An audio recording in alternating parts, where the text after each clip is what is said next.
Welcome back to Cottage Designs by Erin, where today we're going to learn how to do curved piecing in quilting. I'm currently working on the quilt behind me on my design wall, and here's the pattern. It's called Sing Red.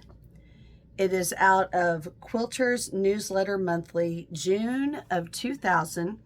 I purchased this for $2 off of eBay. I'm sure you can still buy the pattern, or if not, you might even be able to find the entire issue. So this is often called Drunkard's Path, but of course there are people that take offense to that title, so it's also been called Propeller. And it looks like it's turning, and it makes an 8-inch block. So this comes with old-fashioned templates. Looks like this. So I traced the templates onto tissue paper, and then I used rubber cement to glue them onto some leftover cardboard that came in a package. So I'm going to show you how we sew these together. I'm going to move the camera to my hands now.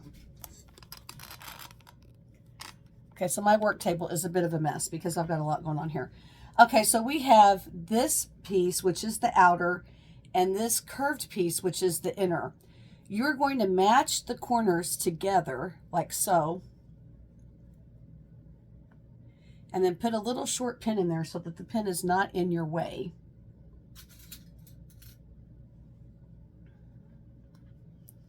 Now we are gently going to ease the top of the curved piece to the inside curve of the outside piece.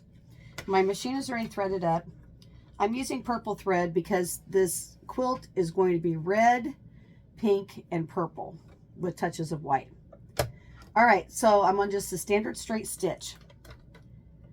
I don't pin the curved edge because I just ease it around with my fingers. You want your machine on a slower stitch if you're not used to this. So you see as we go, I am just taking my fingers and I'm matching this up on the edge. Okay, so let's go ahead and finish. I just started this quilt yesterday. It's going together very quickly, but boy does it use a lot of thread and fabric. It's a great scrap buster, and it'd be beautiful in any color scheme. You could do black and white, shades of blue, shades of aqua, whatever you want. Okay, so this is our first piece. Now that you have it sewn on the edge, you're going to take your scissors and you're going to snip. Let me get close here to the camera. You're going to go just up to the stitch line, but not through the stitch line. And that allows the fabric to curve to the edge so that it'll lay down flat. Okay? Then we take our pin out. And this is our first piece. And then you're going to take and you're going to sew 4 of these together, and that is how you get your finished product. All right, let me move my camera back up. So if you notice on my quilt, this is very interesting to make. It's a lot of fun because of the placement. You have to go light, dark, light, dark. Now, I had a boo-boo goof in here. I have one block that turned out a little bit darker than the others, this one. And it's because I didn't add any white to it.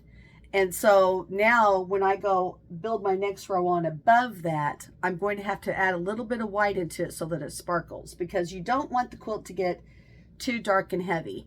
And just for fun, in every one of my rows, I tend to add a little polka dot or a stripe or a check, because that gives it a little more pizzazz.